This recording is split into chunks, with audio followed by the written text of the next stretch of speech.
Hey everybody, your pal Donnie Dow here. Today I am on Evansville's east side on the South Lombard Street.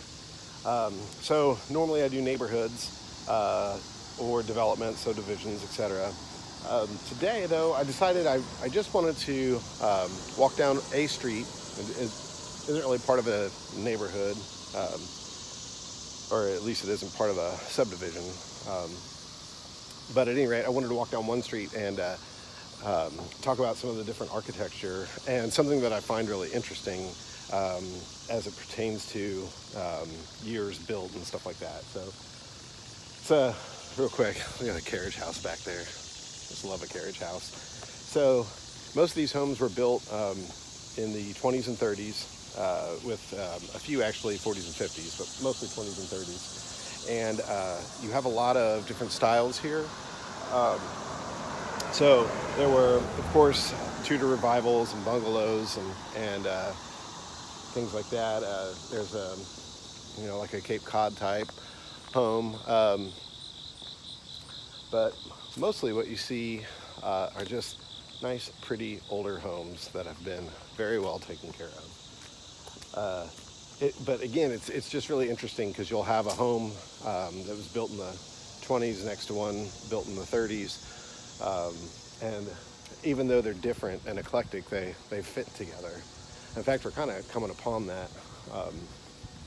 Fortunately, someone's working on their lawn, so try to avoid the weed eater noise and lawn noise. But I really am struck by how timelessly classic these homes are. And with just a little bit of modernization, updating, etc., you have a very functional home.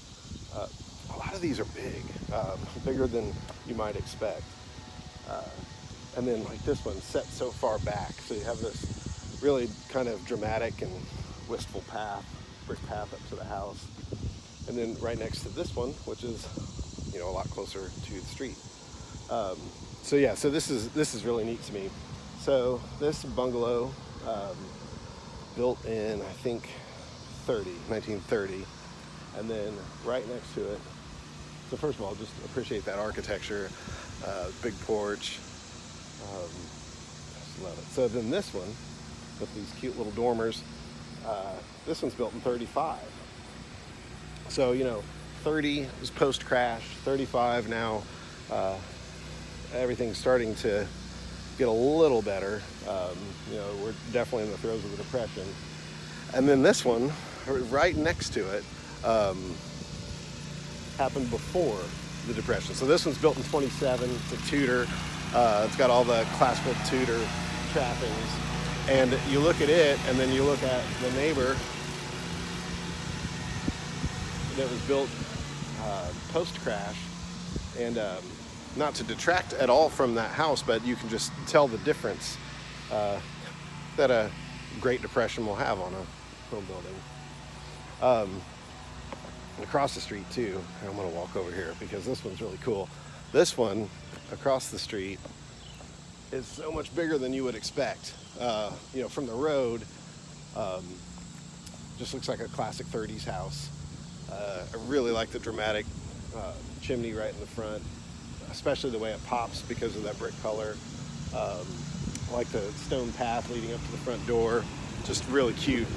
But this home goes on forever. It's really long. There's a lot to it. It's almost like two houses or something. It's really cool. At any rate, that's it for today. If I can help you, or your friends or family or coworkers or anyone that you like, not anyone you don't like. I don't want to help people you don't like. Just kidding. I'll help anybody. But anyway, I think that, once they deal with Donnie, they'll discover that the difference is Donnie. Thanks. See ya.